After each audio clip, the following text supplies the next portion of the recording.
रासायनिक अभिक्रिया एवं समीकरण का यह तीसरा लेक्चर होगा, जिसके अंतर्गत हम लोग पढ़ेंगे रासायनिक अभिक्रिया की पहचान, रासायनिक अभिक्रिया की क्या पहचान होती है और रासायनिक अभिक्रिया के में कौन कौन से प्रकार होते हैं, इन सभी चीज़ों पर डिस्कस करेंगे। लेकिन इससे पहले मैं आपको बताऊं कि रासायनिक अभिक्रिया एवं समीकरण के 2 लेक्चर हम अपलोड कर चुके हैं। यदि आप उन दोनों लेक्चर को नहीं देखे हैं तो डिस्क्रिप्शन पे लिंक दिया गया है, वहाँ जा कर के दोनों लेक्चर को देख सकते हैं। तो आज का हमारा टॉपिक होगा रासायनिक अभिक्रिया की पहचान, यानी यदि रासायनिक अभिक्रिया हो रही है तो हम उसको कैसे पहचानेंगे कि रासायनिक अभिक्रिया हो रही है। तो रासायनिक अभिक्रिया की जो पहचान है, आइडेंटिफिकेशन ऑफ केमिकल रिएक्शंस, इसमें सबसे पहला हम यह पहचान करेंगे कि जब भी अगर रिएक्शन होगा तो क्या होगा, रंग में परिवर्तन होगा। क्या होगा, रंग में परिवर्तन। ठीक है, रंग में परिवर्तन। दूसरा क्या होगा इसमें, दूसरा होगा ताप में परिवर्तन। क्या हो जाएगा, ताप में परिवर्तन।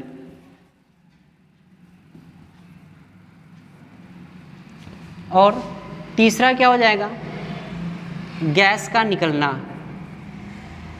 गैस का निकलना।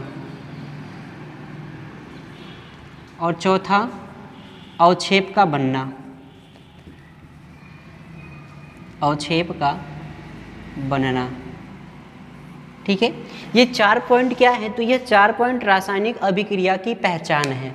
ठीक है, रासायनिक अभिक्रिया की पहचान कौन कौन सी होती है, तो सबसे पहले अब बताएंगे कि सबसे पहले क्या होता है, रंग में परिवर्तन। अगर रासायनिक अभिक्रिया हुआ होगा तो रंग में परिवर्तन होगा। दूसरा क्या है, ताप में परिवर्तन। तीसरा क्या है, गैस का निकलना। चौथा क्या है, अवक्षेप का बनना।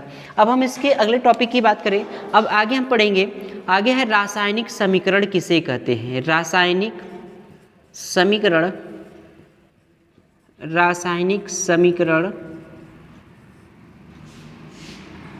Chemical equation, chemical equation. ठीक है, रासायनिक समीकरण किसे कहते हैं, इससे पहले हम आप लोगों को बताएं कि रासायनिक अभिक्रिया किसे कहते हैं। तो रासायनिक अभिक्रिया किसे कहते हैं, रासायनिक अभिक्रिया के कौन कौन से घटक होते हैं। रासायनिक अभिक्रिया के 2 घटक बताया गया है, अभिकारक बताया गया है और उत्पाद बताया गया है। फिर रासायनिक अभिक्रिया की पहचान हो गई। अब हम क्या पढ़ेंगे, रासायनिक समीकरण। तो रासायनिक समीकरण किसे कहते हैं, कोई भी रासायनिक अभिक्रिया है, ठीक है, उस रासायनिक अभिक्रिया में आप देखेंगे प्रतीक और सूत्र के द्वारा बनाए गए जो समीकरण होते हैं उसी को क्या कहते हैं, रासायनिक समीकरण कहते हैं। जैसे कोई रासायनिक समीकरण का मतलब कि वो किससे बना होगा, प्रतीक से यानी सिंबल से बना होगा, और किससे बना होगा, वो फार्मूला से, यानी 2 चीज़ों से मिलकर के जो समीकरण तैयार होते हैं उसी समीकरण को क्या कहते हैं, रासायनिक समीकरण कहते हैं। जैसे यहाँ पे हम बता दें कि एक यहाँ पे रिएक्शन लिख दें कि Zn प्लस क्या लिख दे, H2SO4 इज इक्वल टू क्या हो जाएगा, ZnSO4 हो जाएगा, प्लस क्या हो जाएगा, H2 हो जाएगा, हाइड्रोजन गैस हो जाएगा। तो ये क्या है, ये आपका हो जाएगा जिंक, क्या हो जाएगा, जिंक हो जाएगा। और ये क्या है, ये सल्फ्यूरिक अम्ल है, क्या हो जाएगा, सल्फ्यूरिक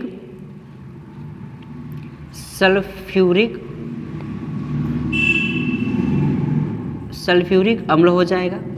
ठीक है, अब जिंक और सल्फ्यूरिक अम्ल यह दोनों आपस में रिएक्शन करें तो क्या बना है, जिंक सल्फेट बना लिए। क्या बन गया है यहाँ पे, जिंक सल्फेट बना।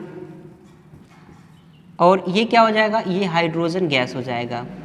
तो अब आपको ये देखना है, हाइड्रोजन हो जाएगा। देखना इसमें यह है कि ये जो सिंबल है, यानी ये जो प्रतीक है, किसका प्रतीक है, जिंक का प्रतीक है। और ये H2SO4 ये किसका सूत्र है, तो ये आपका सल्फ्यूरिक अम्ल है।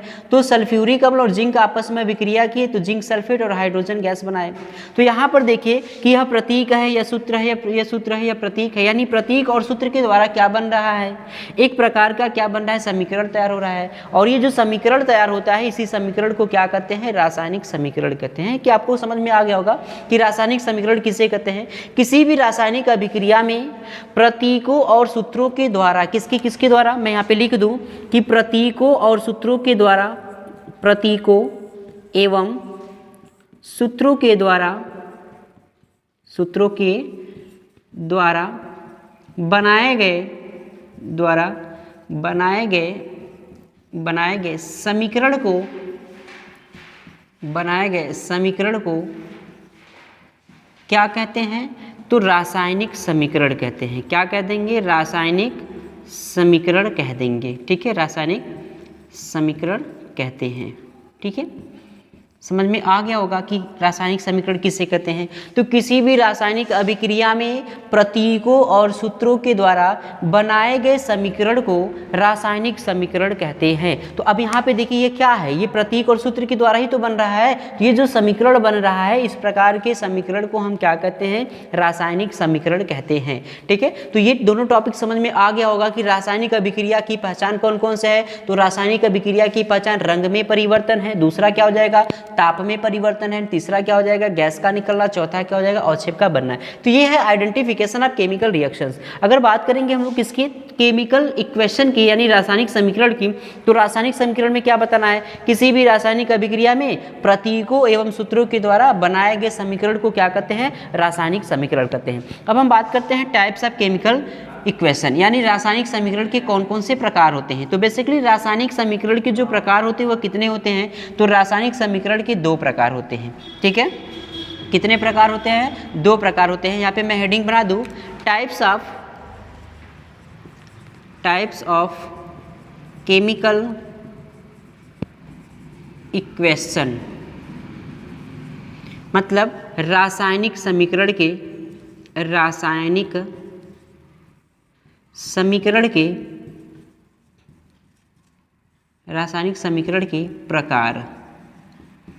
रासायनिक समीकरण के प्रकार। यदि रासायनिक समीकरण के प्रकार की बात करें तो रासायनिक समीकरण के 2 प्रकार होते हैं। कितने प्रकार होते हैं, इसके 2 प्रकार होते हैं।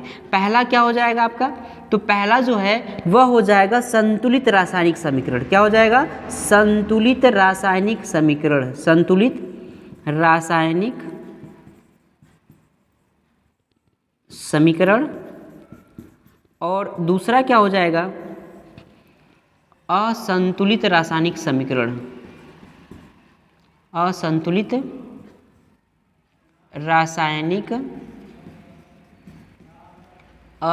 रासायनिक समीकरण।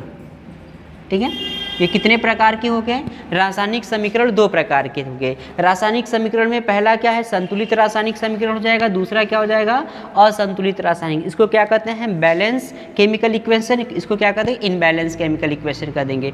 तो अब संतुलित रासायनिक समीकरण किसे कहते हैं और असंतुलित रासायनिक समीकरण किसे कहते हैं। तो इसको बताने से पहले आपको एक चीज़ पता होगा, मैंने बताया था रासायनिक अभिक्रिया के 2 घटक होते थे। पहला क्या होता था, अभिकारक, और दूसरा क्या होता था, उत्पाद। तो देखिए अभिकारक और उत्पाद को एक बार फिर से समझ लेते हैं। जैसे ये Mg प्लस क्या है, O2 इज इक्वल टू क्या हो जाएगा, MgO हो जाएगा। तो यहाँ पर देखिए, यहाँ पे अभिकारक में मैंने क्या बताया था, ये हो जाएगा आपका अभिकारक हो जाएगा। क्या हो जाएगा, ये आपका अभिकारक हो जाएगा। और तीर के जो दाएं तरफ है अभिकारक हो जाएगा, और तीर के जो दाएं तरफ है इसको क्या कहते हैं, उत्पाद कहते हैं। ठीक है, क्या कह देंगे, उत्पाद कह देंगे। तो मतलब यहाँ है कि रासायनिक अभिक्रिया में जो भाग ले रहे हैं, रासायनिक अभिक्रिया में भाग लेने वाले पदार्थ को अभिकारक कर रहे हैं, और जो नया पदार्थ बन रहा है उसको क्या कहते हैं, उत्पाद कहते हैं। तो यहाँ पे हमको समझना क्या है, संतुलित रासायनिक समीकरण समझना है, और क्या समझना है, असंतुलित रासायनिक समीकरण। तो संतुलित रासायनिक समीकरण जो है, इसमें हम ये समझेंगे कि अभिकारक और उत्पाद, यानी ऐसा रासायनिक समीकरण, ठीक है, ऐसा रासायनिक समीकरण जिसमें अभिकारक और उत्पाद दोनों में क्या होता हो, तत्वों की संख्या समान हो जाए। जैसे यहाँ पे देखिए, ये अभिकारक है और यह क्या है, आपका उत्पाद है। तो ये अभिकारक और ये उत्पाद, इन दोनों में हमें ये देखना यह है कि जितने अभिकारक में तत्व है उतने ही तत्व क्या उत्पाद में है। अगर अभिकारक और उत्पाद इन दोनों में तत्वों की संख्या क्या हो जाएगा, समान हो जाएगा, तब हम उसको संतुलित कर देंगे। और यही चीज़ नहीं समान रहेगा तो हम उसको क्या कर देंगे, असंतुलित कर देंगे। जैसे यहाँ पे देखिए मैग्नीशियम है, तो अभिकारक में मैग्नीशियम की संख्या कितनी है, यहाँ तो मैग्नीशियम है ही नहीं, यहाँ पर तो ऑक्सीजन है और यहाँ पे क्या है, मैग्नीशियम। तो Mg की बात करें तो Mg की संख्या कितनी है, 1 है। और ऑक्सीजन की कितनी है, तो मैं यहाँ पे कह दूँ ये अभिकारक की बात कर रहे हैं। किसकी बात कर रहे हैं, अभिकारक की बात करें। तो अभिकारक में मैग्नीशियम 1 है और ऑक्सीजन कितना है, तो ऑक्सीजन की बात करें तो ऑक्सीजन 2 है। अब उत्पाद की तरफ देख लेते हैं, तो उत्पाद में देखिए, उत्पाद में कितना हो जाएगा, तो उत्पाद में देखेंगे तो यहाँ पर प्रोडक्ट में मैग्नीशियम की संख्या 1 है, यानी Mg इक्वल टू क्या हो जाएगा, तो Mg इक्वल टू 1।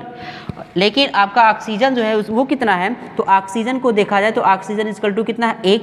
इसका मतलब ये हुआ कि अभिकारक में ऑक्सीजन की संख्या 1 ज़्यादा है और उत्पाद में ऑक्सीजन की संख्या क्या है, एक कम है। क्या यह संतुलित है? यह संतुलित नहीं है। क्यों? क्योंकि अभिकारक और उत्पाद में जो तत्व है इन तत्वों की संख्या समान नहीं है। यदि इन तत्वों की संख्या समान होती तब हम उसको संतुलित कहते, और यह तत्वों की संख्या समान नहीं है, इसलिए हम इसको क्या करें, असंतुलित करें। यहाँ पे देखिए, अगर मैं यहीं पर कुछ दूसरा रिएक्शन लिखूँ, वही देख लीजिए, जैसे Zn है प्लस क्या है H2SO4 हो जाएगा, इज इक्वल टू हो जाएगा Zn प्लस क्या हो जाएगा H2 हो जाएगा। अब देखिए यहाँ पर देख लीजिए, Zn की संख्या 1 है अभिकारक में, यहाँ Zn की संख्या 1 है, मतलब यह अभिकारक और उत्पाद में जो जिंक है, जिंक क्या है, दोनों बैलेंस है। अब बात करते हैं हाइड्रोजन गैस। देखिए हाइड्रोजन की संख्या यहाँ पे 2 है और यहाँ पर भी हाइड्रोजन 2 है, मतलब हाइड्रोजन भी बराबर है। सल्फर 1 अभिकारक में है और सल्फर 1 अभिकारक में भी, ये भी बराबर है। ऑक्सीजन यहाँ पे 4 है अभिकारक में और उत्पाद में भी ऑक्सीजन कितने हैं, 4 है। इसका मतलब कि अभिकारक, ये जो अभिकारक और ये जो उत्पाद है, अभिकारक और उत्पाद इन दोनों में जो है, दोनों में तत्वों की संख्या क्या मिल रही है, समान मिल रही है। और जब दोनों में तत्वों की संख्या समान मिलेगी तब हम उसको क्या कर देंगे, संतुलित रासायनिक समीकरण कर देंगे। आप लोगों को समझ में आ गया होगा कि रासायनिक समीकरण किसे कहते हैं और इसके कौन कौन से प्रकार होते हैं। ठीक है, फिर से एक बार मैं बता दे रहा हूं कि रासायनिक समीकरण जो होते हैं, यानी किसी रासायनिक अभिक्रिया में प्रतीकों और सूत्रों के द्वारा बनाए गए समीकरण को क्या कहते हैं, रासायनिक समीकरण कहते हैं। और ये जो रासायनिक समीकरण होता है, रासायनिक समीकरण कितने तरह के होते हैं, तो रासायनिक समीकरण 2 के। संतुलित रासायनिक समीकरण का पहला क्या हो जाएगा, संतुलित रासायनिक समीकरण, दूसरा क्या हो जाएगा, असंतुलित रासायनिक समीकरण। तो संतुलित रासायनिक समीकरण किसे कहते हैं, यानी ऐसे रासायनिक समीकरण जिसमें अभिकारक और उत्पाद में तत्वों की संख्या क्या होती हो, समान होती हो, उसको क्या कर देंगे, संतुलित रासायनिक समीकरण कर देंगे। और ऐसे रासायनिक समीकरण जिसमें अभिकारक और उत्पाद में तत्वों की संख्या क्या